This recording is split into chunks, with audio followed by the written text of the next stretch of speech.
Hello students, हम लोग 11th class accountancy में कुछ अकाउंटिंग टर्म्स के बारे में पढ़ रहे थे। लास्ट क्लास में हम लोगों ने एक्सपेंडिचर, प्रॉफिट, गेन और लॉस के बारे में पढ़ा था। आज की क्लास में हम लोग नया पढ़ेंगे जो है डिस्काउंट। डिस्काउंट क्या होता है? अगर आप कभी बाज़ार में घूमते हो तो आपने देखा होगा कि वहाँ पे लिखा होता है कि discount 5%, 10%, buy one get two free, और या रिबेट 5%, इस तरीके से ऑफ़र्स लिखे होते हैं। तो ऐसे ही डिस्काउंट है। डिस्काउंट का मतलब सुन के हमारे दिमाग में थोड़ा सा क्लियर हो जाता है ना कि अब हमें थोड़े कम पैसे पे करने पड़ेंगे, है ना। तो अब हम इसी के बारे में जानेंगे। तो डिस्काउंट क्या होता है, यानी कि ये पैसे से रिलेटेड है जो आपको फाइनल पेमेंट करनी है वो उसको घटा देता है। अक्सर लोग पूछते भी है ना कि जब आप कोई सामान खरीदते हो तो हम पूछते हैं भाई कितना डिस्काउंट दोगे, कितना % डिस्काउंट दोगे, ठीक है। The deduction in the price of goods sold is known as discount. What is discount? Discount is जितना आपने जो गुड्स बेचे हैं उसके प्राइस में कितनी रिडक्शन करी है उसे हम कहते हैं डिस्काउंट। अब अकाउंटेंसी में डिस्काउंट को 2 पार्ट्स में डिवाइड कर दिया जाता है। पहला है ट्रेड डिस्काउंट और दूसरा है कैश डिस्काउंट। ट्रेड डिस्काउंट और कैश डिस्काउंट दोनों ही अलग अलग तरीके के डिस्काउंट है। जो ट्रेड डिस्काउंट है वो वैल्यू ऑफ गुड्स को घटा देता है, और कैश डिस्काउंट जो है, जो आपको फाइनल पेमेंट करनी है वो उसको घटा देता है। अब इसको समझाने के लिए मैं आपको एक एग्जांपल समझाती हूँ। सपोज़ हमने 5000 के गुड्स खरीदे हैं, ठीक है। जब इस पर ट्रेड डिस्काउंट दिया जाएगा तब उस टाइम पर क्या होगा कि ट्रेड डिस्काउंट के वक्त पे जब ट्रेड डिस्काउंट दिया जाएगा तो सपोज़ इस जो दुकानदार है वो 10% का ट्रेड डिस्काउंट दे रहा है। तो 10% का ट्रेड डिस्काउंट देने के बाद हमें 500 रुपये का ट्रेड डिस्काउंट मिल गया। अब जो हमारी वैल्यू ऑफ गुड्स होगी वो कितनी हो जाएगी? 5000 माइनस 500 यानी कि 4500। हम अपनी बुक्स ऑफ अकाउंट में गुड्स को 4500 की वैल्यू पे कंसिडर करेंगे, ठीक है। हम कितनी वैल्यू पे गुड्स को दिखाएंगे अपनी बुक्स ऑफ अकाउंट में? 4500 के, ठीक है। लेकिन कैश डिस्काउंट इस वाले डिस्काउंट से अलग है। अब हमारे पास सपोज़ 4500 के गुड्स रह गए। अब कैश डिस्काउंट के केस में क्या होता है कि हमें एक टाइम पीरियड दे दिया जाता है, या तुरंत अगर हम पेमेंट करते हैं तो क्या होगा, दुकानदार हमें ऑफ़र दे सकता है कि अगर आप जो है 1 हफ़्ते में पेमेंट कर दो या आप तुरंत पेमेंट करते हो तो मैं आपको 5%, 10%, 2% या 1% का कैश डिस्काउंट दे दूँगा, ठीक है। अब यहाँ जो ट्रेड डिस्काउंट था उसने तो वैल्यू ऑफ गुड्स को घटा दिया, लेकिन जो कैश डिस्काउंट है, जो हमारा फाइनल पेमेंट वाला अमाउंट होगा ना वो उसको घटा देगा। हम अपनी बुक्स में गुड्स को 4500 का ही मेंशन करेंगे, लेकिन अगर हमें कैश डिस्काउंट होता है तो वो हमारे लिए एक तरीके का प्रॉफिट हो गया। समझ में आया? हमें फ़ायदा हो गया क्योंकि अब हमें कम पैसे देने पड़ेंगे, लेकिन वैल्यू ऑफ गुड्स तो 4500 ही रहेगी। तो सपोज़ हमें 10% का और फ़ायदा हो जाता है, 450 रुपये अब हमारे और कम हो गए हैं, ठीक है। तो यानी कि अब हमें पेमेंट कितने की करनी है? फाइनल पेमेंट ये 450 का हमें कैश डिस्काउंट मिला था, तो अब 4500 में से हम लोग 450 माइनस कर देंगे। क्लियर है? तो अब हमें जो फाइनल पेमेंट करनी है वो करनी है 4050 रुपीज़ की। ये था डिफरेंस ट्रेड डिस्काउंट और कैश डिस्काउंट का। Trade discount value of goods को घटा देता है। हम अपनी बुक्स में गुड्स को उस घटी हुई वैल्यू के साथ लिखेंगे, और जितनी गुड्स ऑफ वैल्यू है उस पर अगर हम एक स्टिपुलेटेड टाइम के अंदर अंदर पेमेंट कर रहे हैं तो हमें कैश डिस्काउंट मिलता है। इस कैश डिस्काउंट से जितनी हमें फाइनल पेमेंट करनी है वो हमारा घट जाएगा।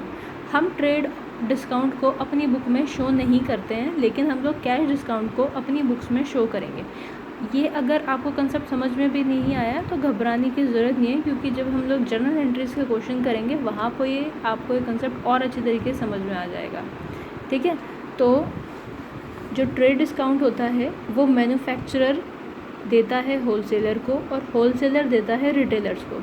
तो trade discount is given by manufacturer to wholesaler and by wholesaler to retailer.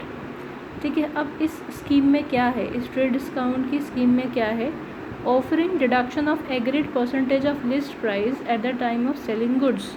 ठीक है, when we are selling the goods, the value of the goods was 5,000. So what they have done, they have offered deduction of agreed percentage. अब यहाँ पे उन्होंने एक agreed percentage 10% की उन्होंने क्या किया, रिडक्शन कर दिया गुड्स में। तो अब वैल्यू ऑफ गुड्स कितने की हो गए, 4500 के। समझ आया। अब कैश डिस्काउंट के बारे में जानते हैं। आफ्टर सेलिंग गुड्स, सामान को बेचने के बाद, on credit basis the debtor may give certain deduction in amount due in case if they pay the amount within a stipulated period or earlier.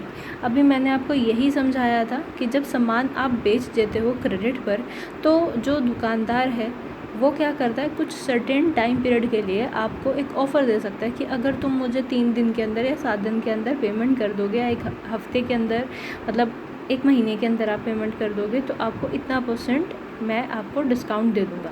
ठीक है, 2%, 3%, 5%, 10%। तो हमने वही किया, जब हमने सामान ख़रीदा तो उस पर हमें जब हम उसे प्रॉम्प्ट पेमेंट कर देते हैं, तुरंत पेमेंट कर देते हैं, या हम उसे एक टाइम पीरियड के अंदर अंदर पेमेंट कर देते हैं, तो दुकानदार हमें क्या करता है, कैश डिस्काउंट दे देता है। समझ आया। लेकिन अगर हम उसे स्टिपुलेटेड टाइम पीरियड के अंदर पेमेंट नहीं करेंगे ना, तो हमें इतने ही उसे अमाउंट देना पड़ेगा। ठीक है। The deduction is given at the time of payment on the amount payable. तो ये डिडक्शन करी जाती है जब हम लोग पैसे को देते हैं, उस टाइम पे हम इस पेमेंट को करते हैं। देखिए, जब आपको ट्रेड डिस्काउंट मिलता है तो वहाँ पे पेमेंट से संबंध नहीं है, वहाँ पे उसका रिलेशन है वैल्यू ऑफ गुड्स से। कैश डिस्काउंट का रिलेशन है पेमेंट से। ये जो ट्रेड डिस्काउंट है ना, ये गुड्स की वैल्यू को घटा देता है। इसका इससे मतलब नहीं है कि वो कैश में पैसे दे रहा है या क्रेडिट में दे रहा है। दोनों केसेस में आपको ट्रेड डिस्काउंट मिल सकता है। लेकिन जो कैश डिस्काउंट है वो कब मिलता है, जब आप पेमेंट कर रहे हो स्टिपुलेटेड टाइम पीरियड के अंदर अंदर, एक निर्धारित अवधि में जब आप पेमेंट करते हो, तो उस टाइम पे आपको कैश डिस्काउंट मिल सकता है। ठीक है। Cash discount act as an incentive that encourage prompt payment by the debtor. तो ये एक तरीके का इंसेंटिव है, ये इसलिए दिया जाता है प्रोत्साहित करने के लिए डेटर को कि वो एक निश्चित अवधि में अपनी पेमेंट कर दे। ठीक है, अगर जल्दी पैसा आएगा तो दुकानदार को भी तो फ़ायदा है ना, तो इसीलिए ये एक तरीके का इंसेंटिव वो देता है कि भैया अगर तुम जल्दी पैसे दे दोगे तो मैं तुम्हें जो हूँ इतने % डिस्काउंट दे दूँगा, इतने रुपए का डिस्काउंट दे दूँगा। समझ में आया। तो ये था आपका डिस्काउंट। डिस्काउंट का मतलब हमें क्लियर है कि जो आप गुड्स ले रहे हो या सर्विसेज ले रहे हो, उस पर आपको जो कम प्राइस पे करना पड़ा उसको हम कहते हैं डिस्काउंट। ये 2 तरीके का होता है, trade discount and cash discount. Trade discount में क्या होता है, ये वैल्यू ऑफ गुड्स को घटा देता है, और कैश डिस्काउंट जितनी आपको फाइनल पेमेंट करनी है उसमें उस अमाउंट को ये डिक्रीज़ कर देता है। समझ आया। वैल्यू ऑफ गुड्स, जैसे हमने समझा कि 5000 के गुड्स से 10% का उसे ट्रेड डिस्काउंट मिल गया, तो अब हम बुक्स ऑफ अकाउंट में उन गुड्स को 4500 का लिखेंगे। लेकिन अगर ट्रेड डिस्काउंट नहीं मिलता तो हम अपनी बुक्स में उसे 5000 का ही शो करते। समझ आया। आई होप आपको ये क्लियर हो गया होगा। तो अब हम लोग नेक्स्ट कंसेप्ट पर चलते हैं। अगर आपको कोई भी डाउट रह जाता है तो आप प्लीज़ मुझे कमेंट करके बताएं कि मैम समझ में आ रहा है या नहीं आ रहा है।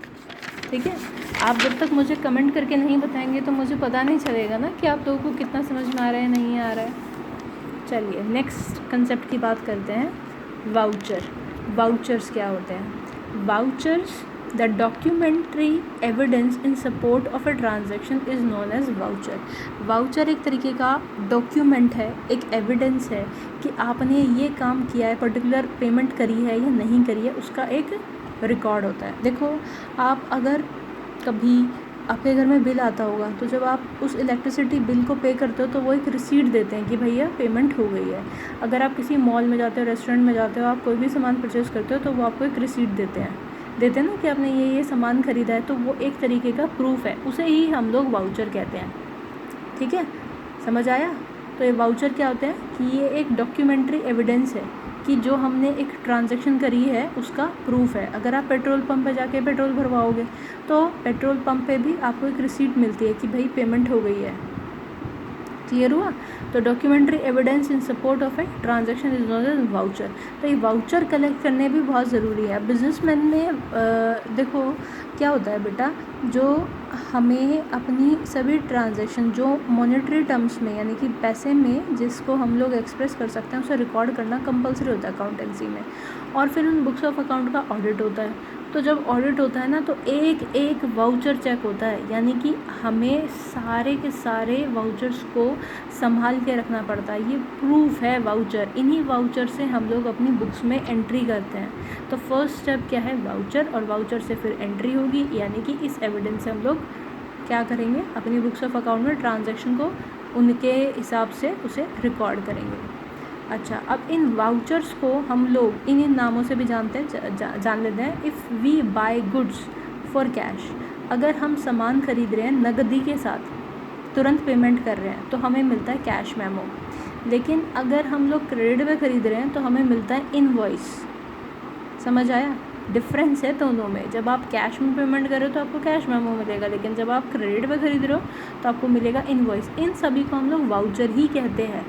ठीक है, अगर आप ये नाम भूल जाते हो ना तो आप ये कह सकते हो कि हमें वाउचर्स मिलते हैं, वाउचर।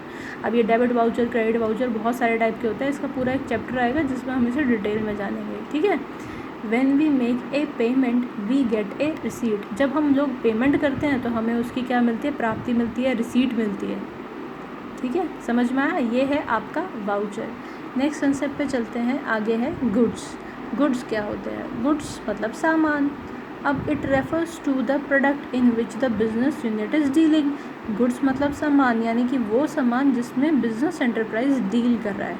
अब बिजनेस एंटरप्राइज क्या करता है, गुड्स को ख़रीदता है और उनको बेचता है, ये काम करता है, या उसकी प्रोडक्शन करेंगे वो लोग, कुछ रॉ मटेरियल खरीदेंगे उसकी प्रोडक्शन करेंगे।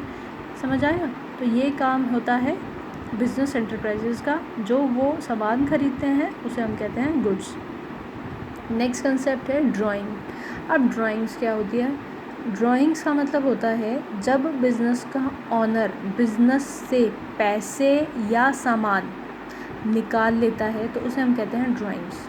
विड्रॉवल ऑफ मनी और goods by the owner for the from the business for personal use. अपने खुद के लिए जब बिज़नेस का मालिक बिज़नेस से पैसा या सामान विड्रॉ करता है तो उसे हम कहते हैं ड्राइंग्स। ड्राइंग्स देखो, जो ऑनर है ना वो बिज़नेस में जितना पैसा लगाता है उसे हम कहते हैं कैपिटल। लेकिन अगर वो बिज़नेस में से कैश विड्रॉ कर रहा है या गुड्स विड्रॉ कर रहा है तो उससे क्या होगा, उसकी कैपिटल पे इफेक्ट पड़ेगा। तो drawings reduces the investment of the owner and the investment of the owner is known as capital. ठीक है, तो अगर उसने ड्राइंग कर ली तो उसकी क्या हो जाएगी, कैपिटल कम हो जाएगी। तो ये कंसेप्ट था आज की क्लास का। आई होप आपको समझ में आ गया होगा। कोई भी डाउट है तो आप मुझे कमेंट करके बता सकते हो। अब बस 4 और टर्म्स बची हुई हैं जो हम लोग नेक्स्ट क्लास में डिस्कस करेंगे। अगर कोई भी आपको प्रॉब्लम है तो आप प्लीज़ मुझे बताएं।